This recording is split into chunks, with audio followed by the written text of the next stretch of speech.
பொன்னியின் செல்வன் பகுதி 8. சம்புவராயர் கோபமாக வணங்காமுடியாரை பார்த்து பேசுகிறத பார்த்துட்டு சம்புவராயரை பார்த்து பழவேட்டையர், வணங்காமுடியார் கேட்குறத கேட்கட்டும், ஒருத்தர் மனசில் எதையும் வச்சுருக்கக்கூடாது, அதை கீறி தெளிவாக கேட்டு தெரிஞ்சுக்கிறது ரொம்ப நல்லது. இப்போ 50 வயசுக்கு மேலே நான் கலியுக ராமனாக காமிச்சிக்கல. நான் அந்த பொண்ணை கல்யாணம் பண்ணேன், காதலித்தேன், அந்த பொண்ணு என்னை காதலிச்சா, தமிழ்நாட்டு முறைப்படி இஷ்டப்பட்டு கல்யாணம் பண்ணிக்கிட்டோம். இதில் தப்பு இல்லை. யாராவது தவறு நினைக்கிறீங்களா? ஐயா இல்லைங்க ஐயா, தப்பு இல்லைங்க ஐயா, தப்பு இல்லைங்க ஐயா. ஐயா வணங்காமுடியார் பேச ஆரம்பித்தார். ஐயா, மனம் புரிஞ்சுக்கிட்டது தப்பு இல்லை ஐயா. இங்கே நான் உண்மையை சொல்கிறேன், இங்கே யாருமே ஒரு தாரம் விரதம் இருந்துக்கிறவங்க யாரும் இல்லை, எல்லாருக்கும் பல தாரம் இருக்குது. நீங்கள் அதை நான் கேட்கல. சரி, வணங்காமுடி ஐயாரே கேளுங்க, என்ன கேட்குறீங்க, தயங்காமல் கேளுங்க. இல்லை, புதுமணம் புரிஞ்சுக்கிட்ட இளையராணி பேச்சை எல்லா காரியத்துலேயும் நீங்கள் செயல்படுத்துகிறதா சொல்கிறாங்க. ராஜாங்க காரியத்தில் கூட நீங்கள் இளையராணியோட பேச்சை தான் கேட்குறீங்கன்னு சொல்கிறாங்க. போகிற இடத்துலலாம் கூட ராணியை அழிச்சிட்டு போகிறதா சொல்கிறாங்க.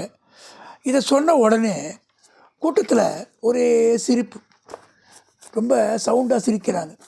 உடனே சம்புவராயர் யார்ப்பா சிரித்தது, முன்னாடி வாங்கப்பா, என்ன காரணம் சிரிச்சிங்கன்னா சொல்லிட்டு சரிங்கப்பா, நான் தான்ப்பா சிரித்தேன் அப்படின்னு பழவேட்டையர் சொன்னார். வேறு யாரும் சிரிக்கல, நான் தான் சிரித்தேன். வணங்காமுடியாரே, தாலி கட்டின மனைவியை நான் போகும் இடம்லாம் அழிச்சிட்டு போகிறது தப்பா, அதை சொல்லுங்கள். சரி, நான் அழிச்சிட்டு போகிறது உண்மை தான், பொய் சொல்லலை. ராஜாங்க காரியங்களில் இளையராணி யோசியை கேட்குறேன்னு சொல்கிறீங்களே, அதுதான் தப்பு. நான் அந்த மாதிரி ஒரு நாளும் பண்ணல. ஏன்னா நீங்கள் ஒரே ஒரு சந்தேகத்தை மட்டும் நீங்கள் தெளிவுபடுத்திக்கிங்க. நான் எப்பயுமே அந்த மாதிரி அரசாங்க வேலைகளில் அவங்கள பேச்சு கேட்குறதில்ல. அப்போ ஐயா, நான் ஒரு சந்தேகம் கேட்கலாமா அப்படின்னு மீண்டும் வணங்காமுடியார் கேட்டார்.